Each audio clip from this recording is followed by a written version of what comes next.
வணக்கங்க. கண்ணன் பேசுகிறேன். இது முற்றிலும் ஜோதிடம் சம்பந்தப்பட்ட பதிவு.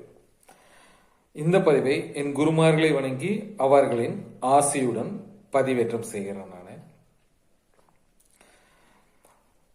இப்போ நம்ம என்ன பார்க்கலாம்னா, சுக்கிர திசையில் செவ்வாய் புத்தியை பற்றி பார்க்கலாம். நம்ம தசாபுத்தி அமைப்புகளை பார்த்துட்டு வந்துட்டு இருக்கோம்.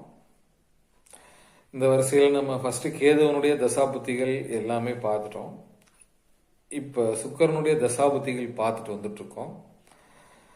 இன்னைக்கு நம்ம பார்க்கறது சுக்கர திசையில செவ்வாய் புத்தியினுடைய அமைப்பு பார்க்க போறோம். நம்ம இதுக்கு முன்னாடி நம்ம சேனல்ல நிறைய வீடியோஸ் போட்டிருக்கோம்.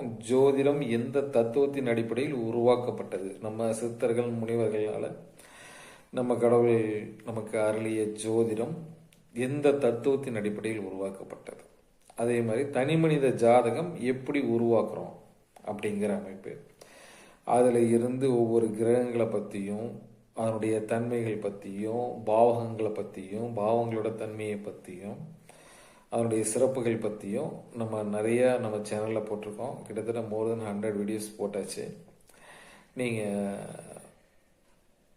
தொடர்ந்து பார்க்குறவங்களுக்கு ஜாதகத்தை எப்படி நம்மளுடைய வாழ்க்கையின் முன்னேற்றத்திற்கு பயன்படுத்திக்க முடியும் அப்படின்னு கண்டிப்பாக ஒரு ஐடியா கிடைச்சிருக்கும். பார்க்காதவங்க நம்ம சேனலில் இருக்கும், தொடர்ந்து பாருங்கள். இன்னைக்கு நம்ம சுக்கிர திசையில் செவ்வாய் புத்தியினுடைய பலன்கள் எப்படி இருக்கும். ஒருத்தருக்கு சுக்கிர திசையில் செவ்வாய் புத்தி நடக்குதுன்னா நீங்கள் உங்கள் ஜாதகத்தில் நீங்களே ஆய்வு பண்ணி பார்க்கலாம். இதெல்லாம் நம்ம வாழ்க்கையில் வந்திருக்கா போயிருக்கா அப்படிங்கிறத பண்ணலாம்.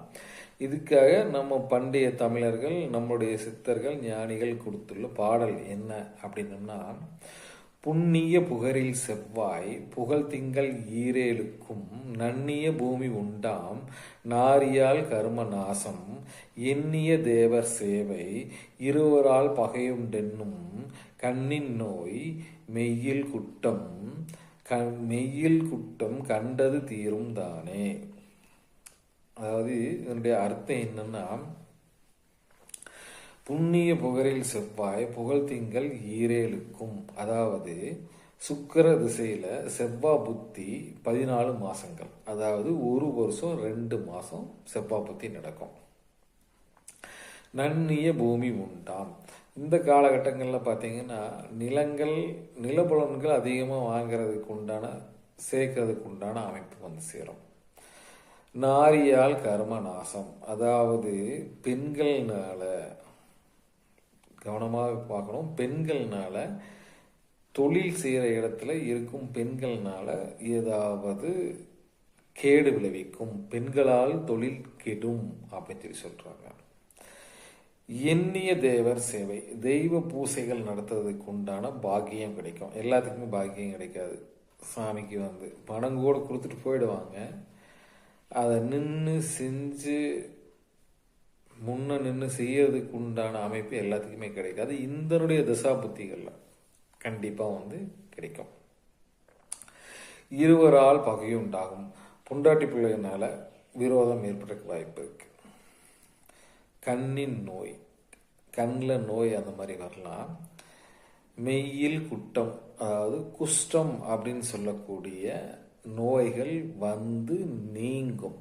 இந்த மாதிரி நோய்கள் நீங்கும் அமைப்புண்டு.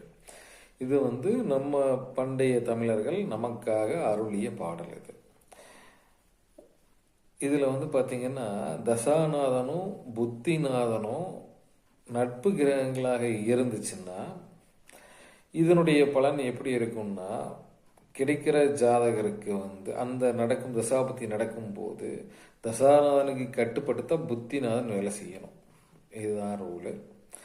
ஸோ அப்போ என்ன, அவருடைய நல்ல விஷயங்களை அதிகமாக கொடுத்துட்டு போயிடுவார். அதாவது தசாநாதனும் புத்திநாதனும் நட்பு கிரகங்களாக இருந்தார். அதுக்காக தீமையே நடக்காதா அப்படிலாம் கிடையாது. தீமையை கண்டிப்பாக நடக்கும். அவன் வாங்கி கர்மாவை அவன் அனுபவிச்சு தான் தீரணும். இதுதான் அமைப்பு.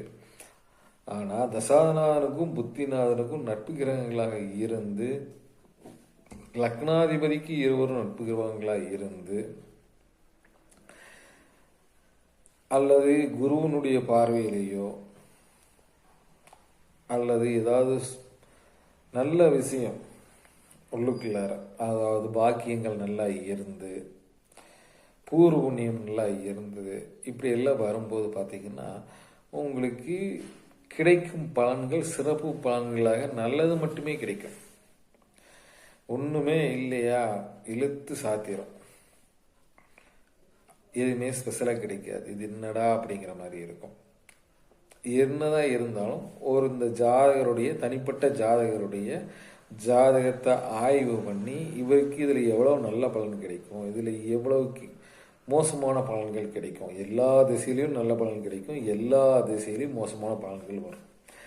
எப்படி கிடைக்கும் அப்படிங்கிறத முழுமையாக நம்ம ஆய்வு பண்ணி தான் சொல்ல முடியும். இது பொதுவான பலன். இதை நம்ம பண்டைய தமிழில் கொடுத்துருக்காங்க. இதில் இருந்து எந்த பாவகத்திலிருந்து தசை நடக்குது, எந்த பாவத்திலிருந்து புத்தி நடக்குது, இதெல்லாம் நம்ம எடுத்து மாற்றிக்கலாம். சரி, தொடர்ந்து நம்ம சேனலை பாருங்கள், சப்ஸ்கிரைப் பண்ணுங்கள். நன்றி.